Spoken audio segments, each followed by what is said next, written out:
selamat pagi. Pagi. Oh baik, sudah masuk sekarang audionya sudah terdengar. Hari ini sehat Bapak? Alhamdulillah. Alhamdulillah, sehat terus mudah-mudahan ya. Kita siap-siap untuk ngobrol hari ini tentunya. Oke. Sudah siap Bapak ya? Oke.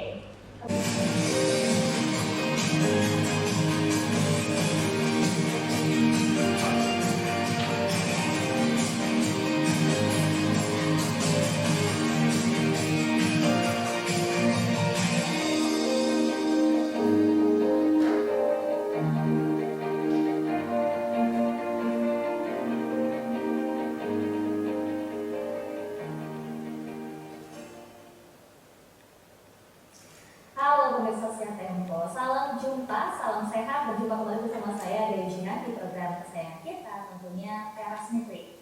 Pemirsa program ini dapat Anda saksikan di kanal YouTube Tempo.co, siaran Facebook Tempo Media, dan siaran digital di Tempo. Dan seperti biasa di Teras Negeri kami selalu kehadiran tamu yang sangat istimewa. Seperti di episode kali ini, kita sedang kehadiran Gubernur Nusa Tenggara Timur, ada Bapak Victor Laiskodat periode 2018 sampai 2023. Bapak Victor ini pernah menjabat sebagai anggota DPR RI fraksi Nasdem periode 2014 sampai 2018. Kemudian beliau terpilih menjadi anggota DPR RI dari Partai Nasdem dari daerah pemilihan Nusa Tenggara Timur II pada pemilihan umum legislatif 2014 dan ditunjuk menjadi ketua fraksi Partai Nasdem DPR RI. Dan saat ini sudah bergabung bersama saya Bapak Gubernur Nusa Tenggara Timur, Bapak Victor Laiskodat. Halo Bapak Victor. Pagi, Jihan. Selamat pagi Bapak. Pagi. Apa kabarnya hari ini? Baik, sehat selalu. Sehat selalu, alhamdulillah. Pak, itu bajunya keren banget yang dipakai hari ini tuh baju adat dari NTT atau bagaimana? Apa namanya Pak? Ini dari Kabupaten Nagekeo. Namanya apa Pak? Ya, ini tenunan di sini dipanggil tenunan Nagekeo. Ini handmade. Ini man-made ini, dibuat oleh tangan sendiri, bukan mesin. Wah, luar biasa. Dibuat dari tangan sendiri warga dari NTT. Luar biasa. Baik, langsung saja kalau gitu kita akan mulai diskusinya, ngobrol-ngobrolnya dengan Bapak Gubernur NTT gitu ya. Pak, NTT sendiri kan memiliki berbagai wisata alam yang potensial. Kita kalau disebutin ada banyak banget nih. Juga budaya-budaya yang unik strategi seperti apa yang Bapak siapkan untuk mendongkrak begitu kunjungan pasca pandemi nanti di bidang pariwisata. Ya, kita mungkin semua tahu bahwa Nusa Tenggara Timur begitu eksotik, tapi lebih banyak orang kenal Labuan Bajo. Ya, Labuan Bajo karena salah satu binatang purba itu one and only in the world yang ada di Pulau Komodo, Pulau Rinca dan Pulau Padar. Ini adalah satu-satunya binatang purba yang ada dan itu membuat daya tarik tersendiri bagi wisatawan yang hadir di Nusa Tenggara Timur. Dan bukan itu saja, memang dalam kunjungan beberapa wisatawan yang hadir dan saya dampingi termasuk Bapak Presiden Republik Indonesia itu sangat terkesima dengan keindahan alam khususnya di Labuan Bajo dan Taman Nasional Komodo. Itu hanya satu titik saja dia orang mengenal NTT lewat Komodo dan mengenal Labuan Bajo. Tetapi hampir seluruh Nusa Tenggara Timur itu mempunyai atraksi-atraksi baik budaya maupun alam yang begitu indah, dan harusnya itu dapat menjadi kekuatan untuk daya tarik, dan promosi ini perlu terus akan didorong oleh Pemprov Nusa Tenggara Timur untuk dikenal baik langsung bertatap muka dengan para investor maupun kita bicara lewat media-media online untuk dapat dikenal, sehingga ke depan orang tahu bukan cuma di Labuan Bajo, tetapi orang mengenal nama Pulau Rote yang juga salah satu tempat yang terindah. Orang kenal Alor sebagai wisata bawah laut yang begitu menarik, dan juga gugusan pulau-pulau yang juga sangat indah. Kita mengenal Pulau Sabu yang di sana, kalau kita ke California ada Grand Canyon di sana. Sabu mempunyai Grand Canyon yang lebih indah, dan itu perlu kerja baik promosinya maupun kerja-kerja dari pemerintah untuk membangun infrastrukturnya, awareness-nya, dan akomodasi yang ada untuk ke depan bila orang kita promosinya berjalan baik, orang hadir di sana dan orang akan bisa merasa nyaman karena terlayani, hospitality-nya berjalan dengan baik. Baik, apakah termasuk dengan memanfaatkan ini Pak, media digital seperti sosial media misalnya? Pasti, itu tidak ada pilihan lain karena dunia sekarang menuju kepada digitalisasi yang sangat luar biasa. Tanpa digitalisasi, kita tidak mungkin bergerak agak cepat. Karena kita bersyukur, seperti sekarang Nusa Tenggara Timur dikenal dan hampir semua dunia, orang mengenal pariwisata begitu lompatannya eksponensial karena bantuan daripada telekomunikasi, khususnya dunia informasi yang hari ini. Apalagi generasi muda milenial hari ini beda dengan kami. Saya ini generasi kolonial.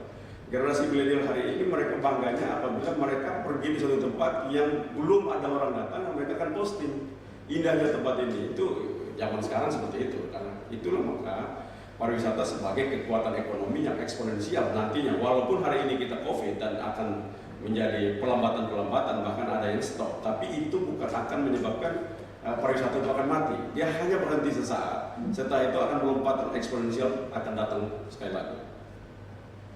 Baik, artinya optimis ya Pak, nanti setelah pandemi bisa akan kembali seperti semula atau bahkan bisa lebih hype lagi nih Pak? Menurut saya lompatan-lompatannya akan luar biasa ya, karena begini.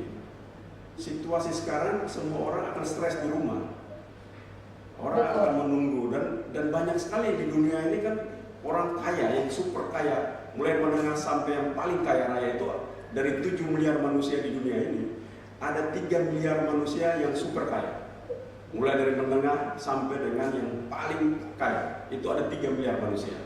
Dari 3 miliar manusia itu mereka akan stres luar biasa hari ini. Mereka akan pergi untuk kemana pun, termasuk wisatawan Nusantara kita.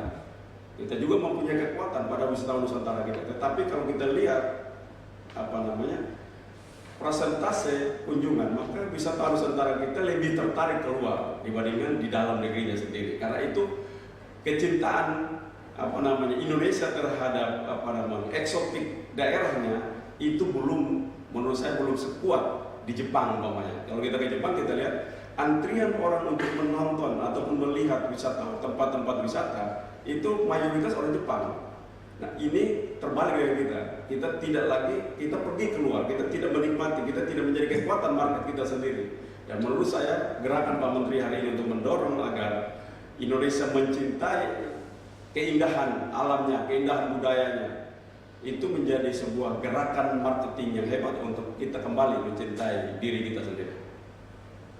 Baik, luar biasa. Jadi memanfaatkan sebanyak mungkin peluang untuk mengoptimalkan pariwisata gitu. Baik, Pak, pertanyaan selanjutnya nih Pak. Jadi pasca bencana alam gitu ya, nanti pernah terkena juga bencana alam. Bagaimana sih sebetulnya saat ini kondisi infrastrukturnya dan kira-kira apa yang akan Bapak siapkan ke depan untuk membangun infrastruktur ya, kira-kira supaya lebih maju lagi? Ya, memang ya aksesibilitas itu adalah juga kunci untuk membangun pariwisata. Tidak mungkin kalau kita mau indah, dia begitu luar biasa, eksotik, pantainya indah, pantainya eksotik, budayanya hebat, tapi kalau aksesnya itu buruk, orang akan jenuh. Nah, karena itu sebelum bencana pun jalan-jalan yang ada menuju tempat-tempat wisata itu banyak yang rusak. Dan sekarang pembenahan program pemerintah kami melakukan langkah-langkah yang sangat luar biasa untuk membangun kembali jalan-jalan yang rusak yang sekarang ini dari total 1000 km itu diharapkan dalam 2 tahun ke depan, 1 tahun ke depan lagi sudah bisa selesai semuanya. Yang kedua, kita tahu bahwa kemarin NTT terkena badai Seroja dan beberapa infrastruktur akan rusak dari telah diperbaiki hari ini dalam perbaikan oleh pemerintah pusat, dan terima kasih kepada Presiden Joko Widodo dan Kementerian PUPR yang begitu sangat tanggap untuk menyelesaikan infrastruktur yang ada. Karena itu kita membutuhkan, karena percepatan-percepatan yang ada tidak mungkin kita lakukan hanya dengan jalan-jalan yang existing tanpa ada pelebaran, tanpa ada percepatan yang lain dengan jalan-jalan yang berkualitas yang baik. Baik. Pak, kemudian menyinggung soal perekonomian nih Pak. Kita memang tahu bahwa seluruh dari kita sama-sama sedang berjuang melawan pandemi ini dan semua sektor industri tentu terdampak begitu. Kira-kira strategi apa yang sudah Bapak rencanakan agar perekonomian dan industri tetap stabil begitu di NTT? Dan seperti apa juga perkembangan UMKM di sana sejauh ini dalam dalam rangka sama-sama melawan pandemi COVID-19 itu sendiri, Pak? Ya, ini pertanyaannya menarik. Jadi NTT itu indah, NTT itu eksotik, NTT itu mempunyai binatang purba satu-satunya di dunia, one and only in the world. Tapi kok miskin? Nah itu pertanyaannya. Jadi begitu, kenapa miskin? Kalau kita melanjutkan pertanyaan seperti itu, maka jawabannya satu.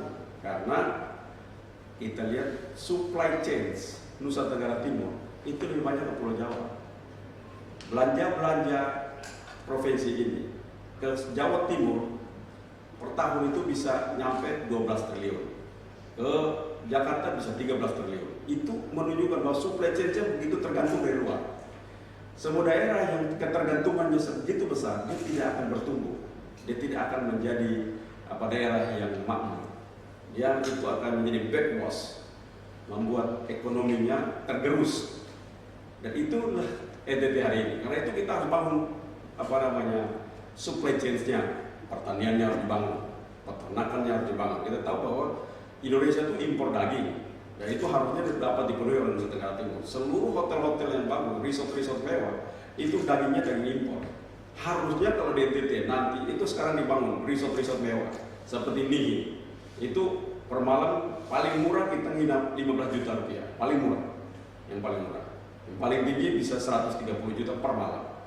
Dari mana datang dagingnya? Bagaimana? Itu datang dari luar. Harusnya itu ke depan itu menjadi kekuatan dari Nusa Tenggara Timur. Nah itu kami sedang mempersiapkan agar daging-daging dengan sapi yang bagus, sapi-sapi Wagyu, itu harus dimiliki oleh petani-peternak Nusa Tenggara Timur. Kami sedang memulai itu. Yang kedua, kita tahu bahwa ketergantungan Nusa Tenggara Timur dalam segala pasokannya ada, telur ayam itu datang dari Surabaya. Kita harus punya sendiri. Daging ayam itu mayoritas masih datang dari luar. Nah, kalau rantai pasok ini semuanya datang dari luar, maka tidak akan mungkin Nusa Tenggara Timur yang indah, yang eksotik itu akan kaya karena dipasok dari luar. Nah, itulah menyebabkan sekarang kita mendorong. Contoh yang paling sederhana adalah untuk membeli pakan ternak. 1 tahun NTT harus beli pakan ternak ke Pulau Jawa itu 1,2 triliun rupiah untuk pakan ternak, pakan ayam maupun pakan babi. Itu menjadi sesuatu yang backwash dalam ekonomi. Jadi kita harus bangun sendiri, kita bangun pakan ternak, industri pakan ternak dibangun Nusa Tenggara Timur. Karena itu menjadi gubernur dan bupati di Nusa Tenggara Timur, dia harus tahu data-data apa saja yang mengerus ekonominya, yang membuat dia harus beli keluar. Harusnya di dalam negeri, kenapa dia beli keluar? Paling gampang buat kita di NTT ini. Kami salah satu provinsi penghasil kopi, tetapi tidak ada di seluruh restoran dan hotel-hotel bintang 5 itu jual kopi asal NTT. Rata-rata kopinya di kapal api, Nescafe. Nah itu kan merugikan Nusa Tenggara Timur. Kemiskinan gara-gara kebijakan seperti itu membuat kemiskinannya makin bertambah. Kopinya ada, tetapi tidak laku di negeri sendiri. Bahkan dijual. Orang ada hadir di Nusa Tenggara Timur untuk melakukan perdagangan kopi, komoditas yang begitu luar biasa strategis, dibeli dengan murah-murah, ditekan murah-murah. Dan itu harus ada kebijakan pemerintah. Kami telah melakukannya dengan program pemerintah pusat yang bagus, itu adalah mencintai produk dalam negeri. Dan kami juga menggerakkan dengan mencintai produk Nusa Tenggara Timur. Nah, kalau ini berjalan, maka UMKM yang kita cita-citakan sebagai pertumbuhan ekonomi real sebuah provinsi itu dapat digerakkan. Hari ini banyak mengeluh seperti ini. Oke, UMKM bagus, tetapi harganya tidak bersaing. Nah, karena itu saya bilang, kalau mencintai sesuatu, itu tidak perlu lihat harga. Nantinya setelah dia kuat, dia akan bersaing dengan baik. Kalau hari ini kita berharap pada market bebas, maka UMKM tidak akan bisa bersaing dengan market bebas. Harus ada kebijakan untuk memprotek mereka, sehingga mereka kuat nantinya, mereka mampu untuk bersaing, lalu kita lepaskan mereka ke market bebas. Tidak boleh dalam keadaan mereka masih tersel-sel, masih belum kuat, belum punya kemampuan apa, kita melepaskan ibarat bayi. Begitu lahir kita suruh dia ayo berlari dengan pelari-pelari profesional, kan tidak mungkin. Dia harus dididik, dia harus dibina, dia harus dilatih, dia harus dikasih gizi yang baik. Setelah dia kuat baru kita bawa dia pada medan-medan ataupun pertandingan-pertandingan yang wajar untuk kita dorong ke sana. Itu juga sama pada UMKM. Jadi UMKM harus mampu diproteksi. Setelah proteksi datang dari mana? Datang dari pemerintah. Pemerintah melakukan proteksi pada UMKM, termasuk bagaimana kebijakan untuk produk-produk mereka dibeli, dinikmati oleh kelompok-kelompok yang ada di Nusa Tenggara Timur yang menamakan diri mereka kelompok elit. Itu harus menikmati produk-produk UMKM. Kira-kira seperti itu. Baik, artinya begitu penting dan untuk mengoptimalkan potensi lokal ini menjadi sesuatu yang harus digencarkan supaya tidak terjadi ketergantungan dengan wilayah lain. Betul. Nah, pertanyaan kemudian kita juga ingin tahu nih Pak, komoditi-komoditi apa sih yang khas dari NTT itu sendiri yang mungkin sudah banyak dikenal maupun yang justru belum dikenal supaya kita semua tahu gitu, apa saja? Ya, pertama kami itu terkenal sekali kopi kami, itu sangat terkenal. Yang kedua, kita punya vanili terbaik di dunia. Kita punya jambu mete yang salah satu terbesar di dunia, dan itu diekspor ke India. Belum ada industri yang ada di sini. Kita harap ke depan industrinya akan ada di Nusa Tenggara Timur. Lalu Indonesia itu impor garam per tahun ini saja Indonesia impor 3,7 juta metrik ton garam, baik garam konsumsi maupun garam industri. Nah, Nusa Tenggara Timur adalah salah satu provinsi untuk penghasil garam dengan NaCl 95% ke atas. Kenapa kita tidak mampu untuk membuat garam industri? Karena membuat garam industri dia harus NaCl seminimal mungkin, dia harus di 95%. Nah, di daerah-daerah lain termasuk di Jawa Timur, Madura, itu persentase NaCl menuju 95% itu jarang. NaCl di Madura sekarang kan 80%, 85%, itu jarang sampai pada 95 ke 97. Nah, di Nusa Tenggara Timur hasil yang tes yang kami lakukan, majority produk garam kami 95% ke atas. Kenapa? Karena NTT itu jarang ada hujannya. Beda dengan Pulau Jawa, banyak hujan. Karena itu pencemaran air tawar menuju ke air laut itu sangat sedikit, hampir tidak ada. Minim 3 bulan itu pun tidak sepanjang bulan itu hujan. Yang kedua, pencemaran daripada rumah tangga, industri rumah tangga tidak ada karena beda. Jumlah penduduknya sedikit dan itu tidak seperti Pulau Jawa yang kepadatannya luar biasa sehingga pencemaran lautnya luar biasa. Nah, itulah menyebabkan NTT mempunyai komoditas garam terbaik. Nah, kita tahu saya telah bicara dengan Menteri Perindustrian dan Menteri Investasi dan Maritim, Bang Luhut, untuk melakukan langkah-langkah dan sekarang sudah oleh pemerintah untuk melakukan proteksi agar ke depan kita punya komoditi garam sendiri, seperti tidak perlu impor lagi. Kenapa kita perlu sendiri? Garam itu bukan karena kita perlu impor lalu kita anggap impor saja. One day kalau orang tidak mau lagi impor, kita tidak boleh dikasih untuk impor, maka seluruh industri kita akan stop. Karena itu garam bukan semata-mata komoditas impor, itu adalah strategi kedaulatan negara, kedaulatan bangsa. Jadi komoditi yang membuat dampak yang luar biasa pada publik, maka harus dianggap sebagai komoditi kedaulatan bangsa. Nah, karena itu kita harus membangun itu ke depan.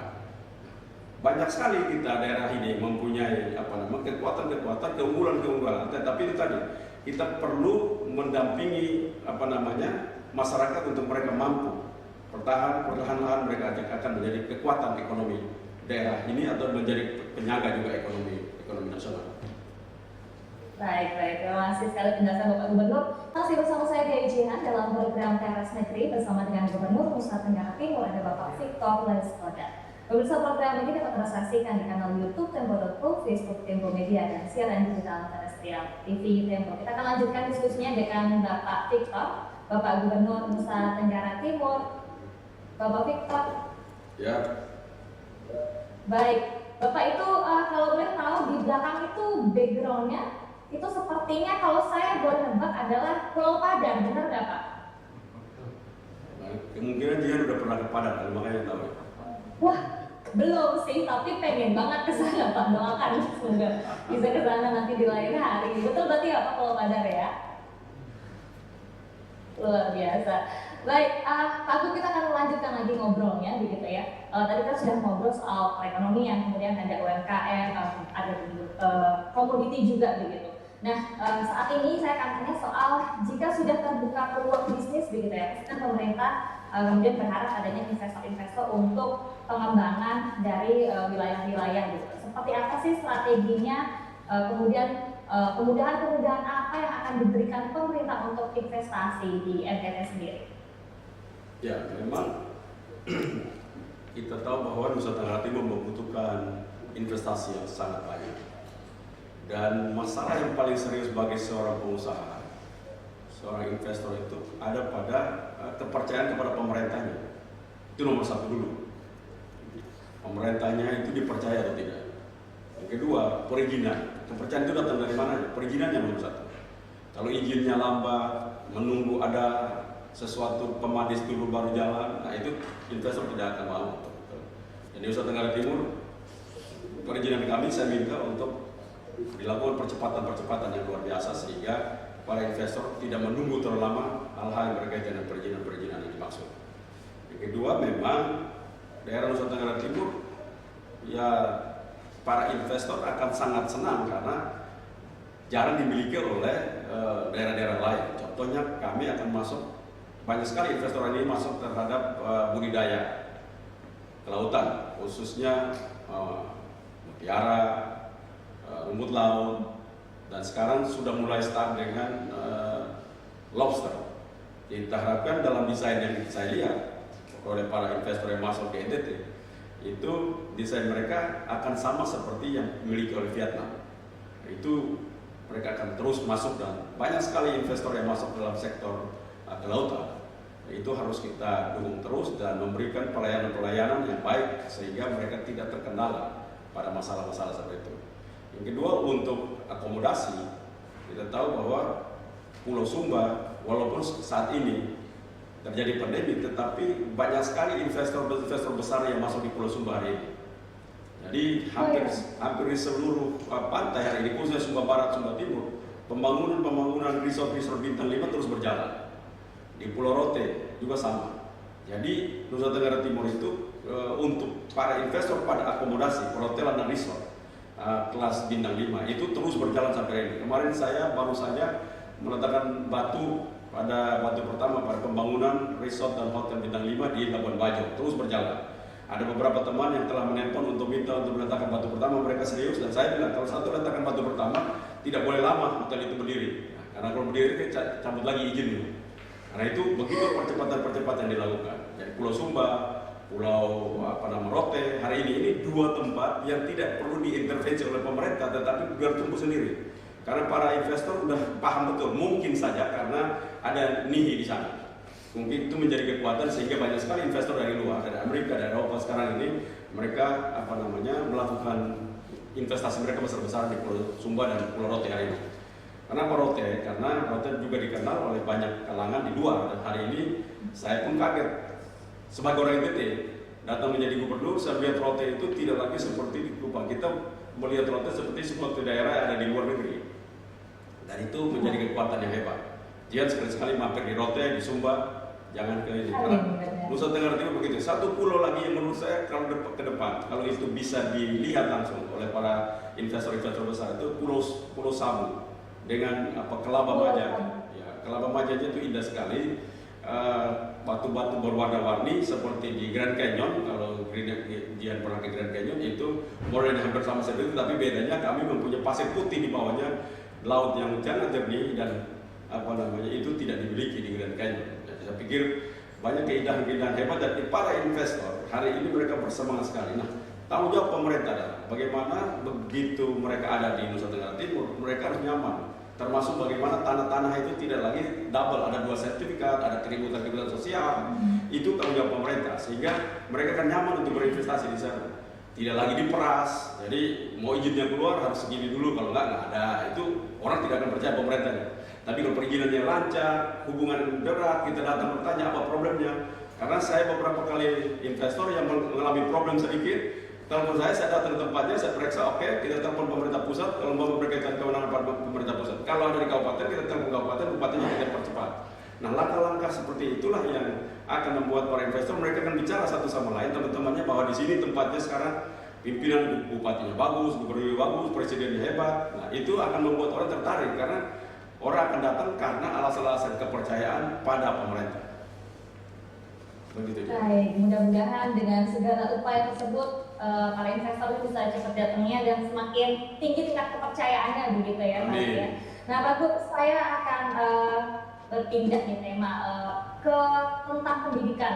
Nah untuk memajukan generasi penerus saat ini, kira-kira langkah apa sih yang dilakukan oleh pemerintah daerah terkait pendidikan? Karena kita sama-sama tahu bahwa selama pandemi ini anak-anak kan bersekolah PJJ ya, pendidikan jarak jauh, kemudian online. Kira-kira bagaimana sih dukungan dari pemerintah sendiri Pak? Ya memang kita bicara tentang pendidikan itu kunci dari semua. Jadi kalau pendidikan yang bagus membuat manusianya itu cerdas. Manusia yang cerdas dia akan melakukan langkah-langkah inovasi-inovasi untuk kepentingan dirinya sendiri dan manusia lain. Jadi karena itu kami Nusa Tenggara Timur, saya lihat bahwa persoalan paling besar adalah bagaimana skillnya sangat rendah. Kita tahu bahwa itu kemiskinan itu terjadi karena penjumlahan antara orang bodoh dan orang malas, itu makanya miskin. Untuk itu, untuk menyelesaikan itu kita harus mendorong agar pelatihan-pelatihan lembaga-lembaga vokasional itu mampu untuk kita dorong di Nusa Tenggara Timur. Kita melakukan pelatihan, contoh paling sederhana di NTT akan bangun banyak resort bintang 5, tetapi pekerja-pekerja yang skill dasar saja itu datang dari Pulau Jawa. Nah itu kan sayang sekali. Bukan berarti kita membenci teman-teman dari Pulau Jawa, tidak. Tapi itu kan harus bisa diisi oleh anak-anak Nusa Tenggara Timur yang skill dasar saja. Untuk memasang tel, memasang lantai, itu masang kaca, itu tidak dimiliki oleh Nusa Tenggara Timur. Nah karena itu pelatihan kita harapkan. Pendidikan kemana? Pendidikan yang mengarah kepada keahlian, vokasional. Sehingga mereka mampu untuk setelah sekolah mereka langsung mandiri, mereka punya keahlian sendiri untuk mereka mampu bisa hidup sendiri. Itu tanggung jawab kita pemerintah. Nah karena itu bagaimana kita mendorong itu agar pelatihan-pelatihan ini terus berjalan. Pelatihan-pelatihan untuk mereka bisa menjadi chef yang bagus. Nusa Tenggara Timur orang tidak tertarik menjadi chef, mungkin karena dia lihat ibunya tukang masak tuh di situ menjadi masalah. Padahal chef di NTT itu seorang chef itu mahal sekali dan itu jarang sekali kita dapat orang NTT menjadi chef. Karena itu kita sedang mendorong mereka untuk melatih menjadi chef. Kita mendorong mereka untuk menjadi pekerja-pekerja pariwisata yang baik. Kita mendesain untuk mereka sekolah-sekolah pariwisata. Itu kita tukar langsung dengan program-program pemerintah. SMK pertanian harus menyatukan dengan program-program pertanian pemerintah. SMK peternakan di situ. Nah itu kita harapkan ke depan menjadi satu kesatuan gerak untuk menyelamatkan anak-anak yang sekarang yang nantinya tamat untuk pengangguran. Jadi saya selalu mendorong agar ini mereka begitu selesai mereka menjadi orang-orang yang bekerja buat dirinya sendiri, bahkan bisa menjadi daya tarik buat teman-teman mereka untuk mereka bekerja sehingga dari pengangguran di Nusa Tenggara terus berkurang. Baik. Nah, Pak itu tadi soal pendidikan, ada yang tidak kalah pentingnya juga adalah soal kesehatan. Nah, kira-kira strategi apa juga nih yang sudah Bapak dan tim lakukan atau yang sudah disiapkan juga untuk memfasilitasi warga atau masyarakat terlebih di masa-masa pandemi seperti ini? Nah, apakah program NTT Tanggap COVID sendiri sudah berjalan dengan lancar atau ada kendala-kendala dan bagaimana menghadapi kendala-kendala tersebut? Ya, memang Nusa Tenggara Timur itu saat ini kami masih ada 3 daerah yang masuk dalam PPKM level 4, yaitu Sika, Sumba Timur, dan Kota Kupang. Memang bukan masalah pandemik saja NTT bermasalah terhadap kesehatan. Kita tahu bahwa kesehatan Nusa Tenggara Timur termasuk salah satu yang terburuk dan itu terus melakukan pembenahan. Setelah saya menjadi gubernur itu stunting saja dari Nusa Tenggara Timur itu total 42%. Sekarang bekerja kita minta para bupati gerakan dari teman-teman dari dinas sosial, dinas kesehatan, ibu dan anak, kita mendorong mereka perempuan dan anak untuk mereka mengentaskan masalah-masalah kesehatan, terutama stunting dan malaria serta COVID ini tentunya.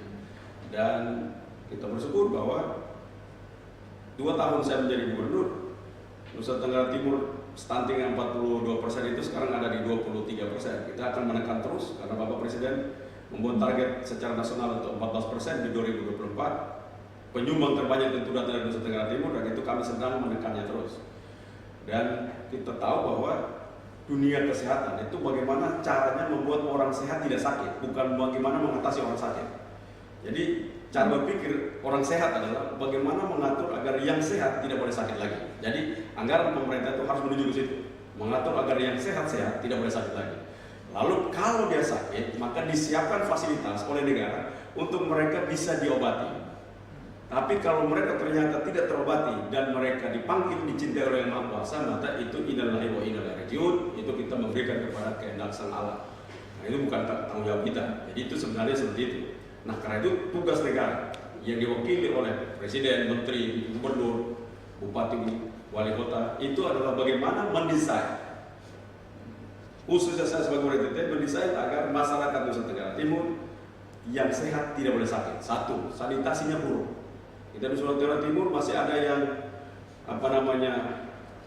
BAB-nya masih dibuat. Beberapa kabupaten masih. Nah, kemarin saya menandatangani sebuah penghargaan kepada sebuah kabupaten karena salah satu kabupaten yang sudah tidak buang air besar sembarangan lagi. Itu perlu ada sebuah sosialisasi terus-menerus. Itulah harus dilakukan. Ini juga akan menyangkut kepada pariwisata yang tadi kita bicarakan itu. Karena budayanya akan membuat orang lain akan kaget untuk melihat kita masih seperti itu. Ini langkah-langkah yang dilakukan oleh pemerintah. Terus lakukan, sanitasinya harus baik, air bersihnya mereka harus disiapkan, sehingga mengurangi dari cacing yang ada dalam konsumsi mereka sehari-hari. Bagaimana mereka bisa mengkonsumsi protein yang cukup, kita maka menyiapkan agar peternakan kita khususnya telur ayam, kelor yang hari ini kita siapkan menjadi sebuah pohon yang disebut pohon ajaib dunia. Itu sangat banyak di Nusa Tenggara Timur belum dikonsumsi dengan baik. Kita sedang mendorong untuk orang punya kebiasaan. Pohon moringa adalah salah satu disebut dengan pohon ajaib. Tetapi di Nusa Tenggara Timur karena sayur ini dimakan oleh orang miskin. Biasanya saya dulu, ibu saya, kami orang miskin. Ibu saya selalu kasih sayur ini. Maka kami anggap sebagai orang miskin lah yang makan sayur kelor, itu moringa, teri. Jadi inilah menyebabkan perspektif untuk itu pemerintah harus terus-menerus melakukan sosialisasi agar mereka bisa melakukan konsumsi terhadap makanan-makanan berprotein yang sudah ada di tempat mereka tanpa harus untuk berbeli keluar gitu loh. Jadi ini memang pekerjaan pemerintah yang sangat berat karena ini mindset, ini perspektif yang keliru yang terus harus dirubah. Baik. Terima kasih penjelasannya Pak Gop. Dalam program Teras Negeri, program ini dapat Anda saksikan di kanal YouTube Tempo.pro, siaran Facebook Tempo Media, dan siaran digital TV Tempo. Baik, kita akan lanjutkan kembali berbincang, berdiskusi dengan Bapak Victor, Gubernur NTT. Bapak Victor? Yes. Bapak, NTT ini kan merupakan salah satu daerah yang masuk ke dalam program Food Estate pemerintah pusat dan diharapkan bisa menjadi lumbung pangan juga ya untuk nasional. Sejauh manakah program ini berjalan dan bagaimana progresnya hingga saat ini, Pak? Ya, sekali lagi atas nama pemerintah Nusa Tenggara Timur berterima kasih kepada Presiden Joko Widodo dan kementerian-kementerian terkait yang telah memberikan perhatian serius kepada provinsi ini dengan ditetapkan food estate satu di Sumbawa Tengah, yang satu di Kabupaten Belu. Dan kita bersyukur karena semuanya berjalan dengan baik, dikawal ketat oleh Pak Menteri Pertanian, Menteri PU, sehingga pengairannya itu berjalan dengan baik dan juga seluruh proses mulai dari proses lahannya, panennya, dan proses penanaman benih itu selalu dilakukan dengan secara mekanisasi. Ini sebuah budaya baru buat Nusa Tenggara Timur. Saya tanya petani-petani saya, pernahkah lihat mesin bisa panen?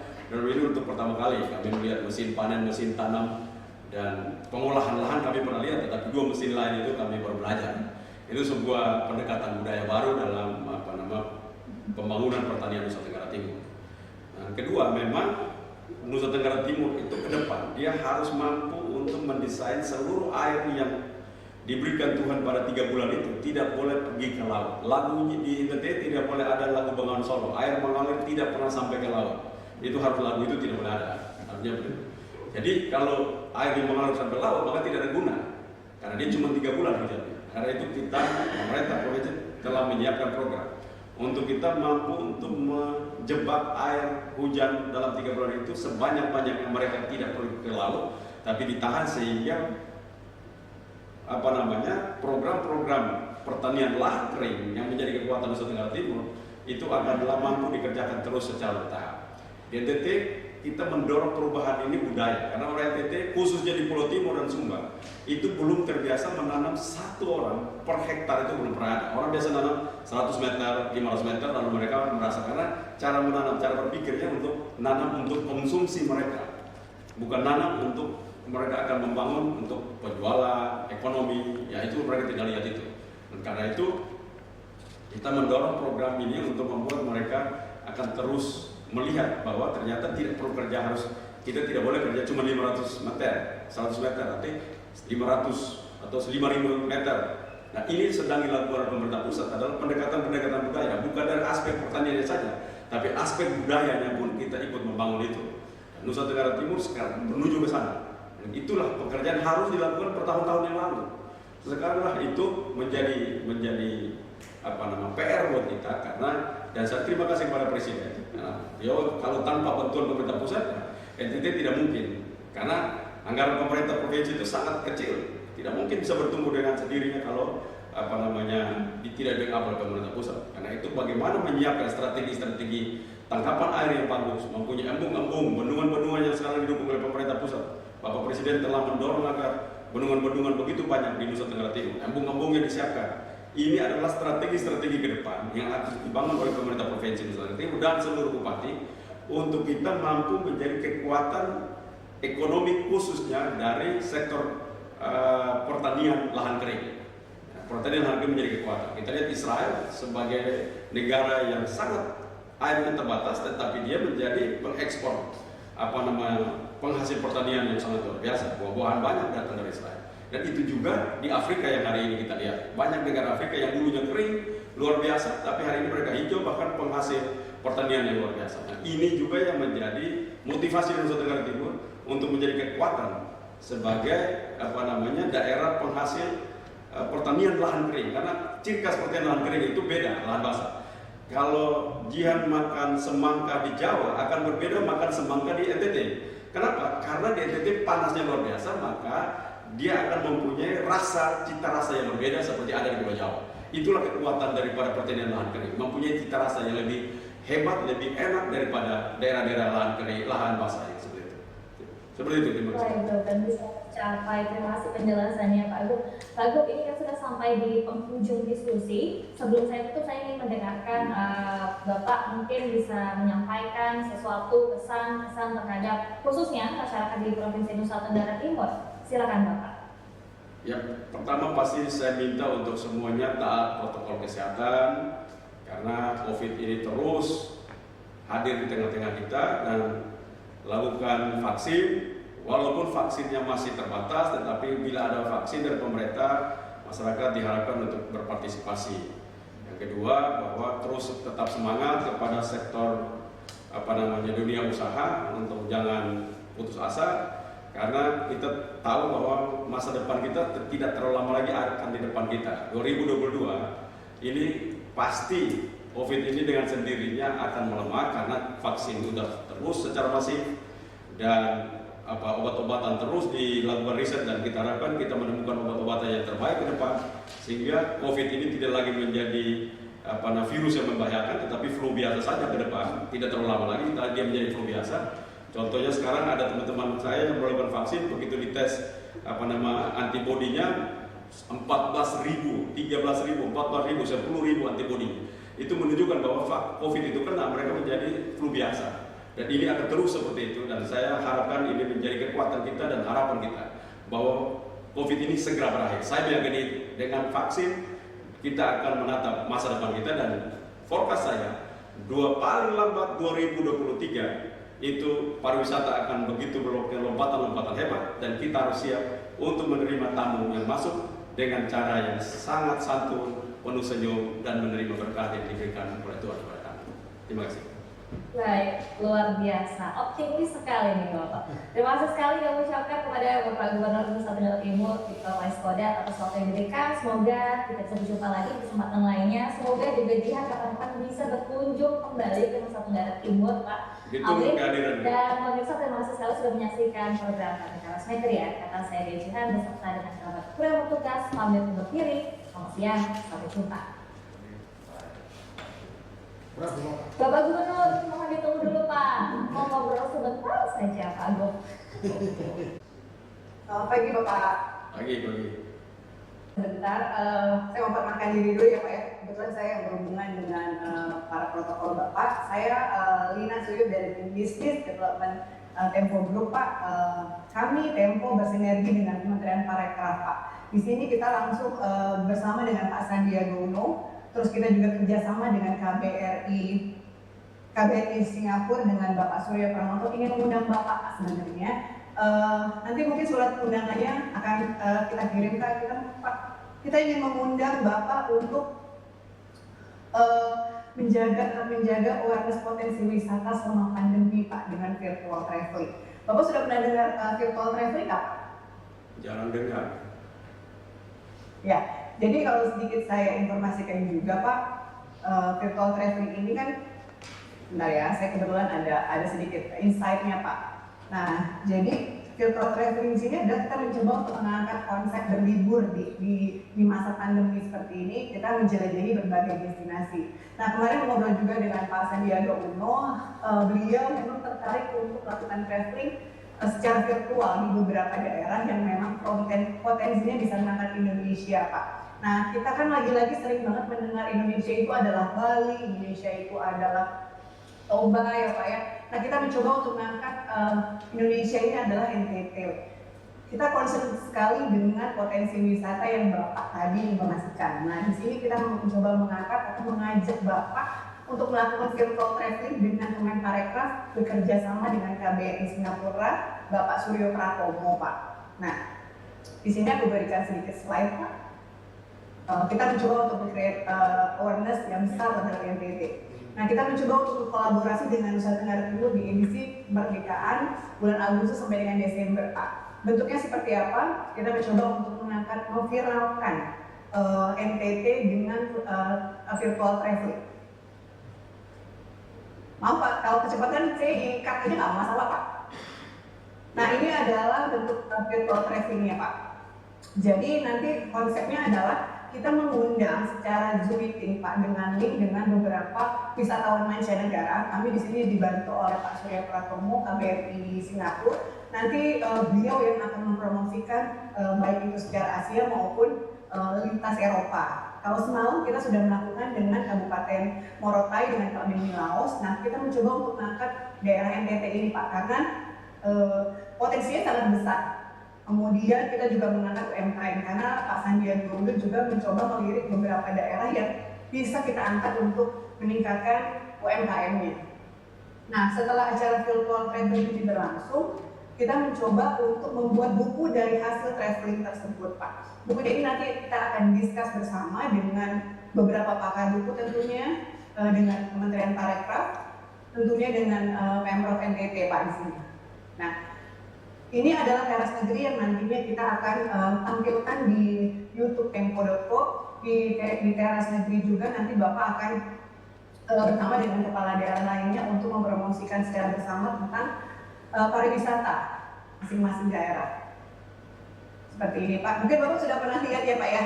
Aku kasih dari kakak ya Pak ya. Nah, ini adalah bentuk yang kita coba kreasikan dengan memviralkan Beauty of Indonesia menjadi wishlist dari para masyarakat yang benar tadi Bapak bilang sekarang ini mengidam-idamkan untuk liburan. Tapi karena pandemi mereka mencoba untuk wishlist atau nge-list beberapa destinasi yang akan mereka kejar. Tapi kita dari Tempo dan Kemenparekraf mencoba untuk menekan para wisata agar tidak keluar negeri tapi melainkan ke wisata dalam negeri aja. Nah, seperti ini Pak. Nah, ini adalah bentuk kerjasamanya Pak. Nanti mungkin kami akan masukkan proposal kami ke Bapak karena dalam waktu dekat ini kita akan berkolaborasi dengan 4 daerah Pak, dengan Toba, dengan Borobudur, mudah-mudahan NTT bisa join, dan kemudian dengan satu lagi lupa di mana ya. Jadi ini adalah otorita wisata yang memang akan mengumpulkan sedikit dana. Kita mencoba untuk menjahit menjadi satu destinasi tujuan wisata agar bisa virtual traveling dengan maksimal. Nah ini bentuk kerjasamanya seperti yang semalam kita lakukan dengan Dubes RI Pak di Singapura. Ya, siapa nama kamu tadi? Lina ya? Iya Pak, saya Lina Pak. Lina, itu NTT boleh, tapi videonya dari NTT sendiri. Nanti kalau Kenapa, Pak? videonya nanti video dan segala macam gambar semua dari NTT, nanti NTT yang kirim. Jadi konsepnya gini Pak, nanti akan ada host dari Tempo yang nantinya akan turun langsung ke daerah Bapak. Bapak mungkin Labuan Bajo kan, di Sumber kah, ya Bapak destinasinya akan Bapak rekomendasikan. Nanti kita mengundang para peserta dari mancanegara untuk kita kasih zoomnya. Jadi secara live Pak. Nah di situ Bapak standby aja di kantor Pemprov agar nanti ketika ada pertanyaan Bapak juga live. Jadi mungkin durasinya 1 sampai 2 jam aja. Nah, Kalau semalam dengan konsep saya, sorry. Bosankan. Nah kita akan live, tim kita tuh akan turun meliput bike and diving, terus kemudian berkuda gitu loh Pak. Kuliner juga kita angkat, tenun. Nah itu nanti yang akan kita tawarkan. Nanti mungkin record dari acara semalam aku akan informasikan ke Bapak. Dari liputan nanti Pak, traveling virtual akan kita bukukan, kita bikin satu buku. Buku ini akan kita bedah bareng dengan Pak Sandiaga Uno. Kemarin dia juga bilang nanti ketika acara berlangsung, saya mau datang ke sana dong, karena saya ingin berkuda, merasakan di burun apa tuh namanya Pak yang baru savana ya Pak, savana ya. Ya. Nah itu juga Pak. Jadi itu menjadi daya tarik karena tidak lagi-lagi Bali. Kita pengen ubah stigma ini nih teman-teman Tempo. Jadi Indonesia itu bukan cuma Bali, bukan cuma tapi melainkan ada beberapa juga destinasi yang eksotis gitu Pak. Setuju ya Pak? Jadi Dinas, begini, pokoknya introduce-nya sebelum itu harus videonya yang dibuat NTT dulu. Jadi kalau nanti saya kirim buat dulu untuk nonton videonya. Jadi videonya dulu, nanti baru yang lain-lain. Tapi videonya terutama video yang kami buat dulu karena video itu telah kami perkenalkan di banyak dunia dan orang tahu video itu dan menarik. Video itu dibuat oleh gubernur sendiri. Nah setelah itu Bapak yang buat? Ya. Jadi kita yang buat sendiri. Jadi kalau videonya lihat dulu, nah, setelah itu ditanyain, baru kita mulai masuk. Nah kalau itu setuju baru saya mau. Ya. Saya mau Pak, siap. Oke. Itu jadi bumper kita. Jadi itu yang akan kita tawarkan. Itu juga nanti aku akan masukkan ke TV di Kementerian Parekraf buat mereka. Cocok. Iklan di sana Pak. Benar Pak. Itu Bapak sendiri yang ambil Pak. Iya. Nanti saya kirim dong itu nanti. Tolong dikirim nanti.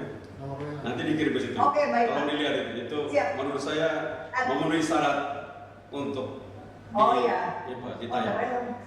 Diving ini baru Pak, diving ya? Segala macam hal. Oh, cakep. Berarti nanti kita bisa diving bareng ya Pak ya? Oke Pak, itu pertama. Yang kedua Pak, kebetulan Tempo mau ada acara turnamen golf di bulan September. Bapak suka main golf nggak ya Pak? Saya dulunya, sekarang di kampung tidak tertarik untuk golf. Banyak golf di sini. Jadi rencananya, baik deh. Jadi nanti mungkin konsep ini akan saya informasikan ke Bapak Karohumas ya Pak ya. Saya juga minta videonya, kita akan jahit bareng. Ketika nanti kita akan turun liputan ke NTT, di saat pandemi sudah melandai, mungkin Bapak juga available di tempat. Jadi biar kita konsepnya kita jahit bareng lagi akan maksimal gitu ya Pak ya. Oke. Aduh Bapak, makasih banyak Bapak. Sukses. Oke, terima kasih banyak Bapak waktunya. Oke, terima kasih.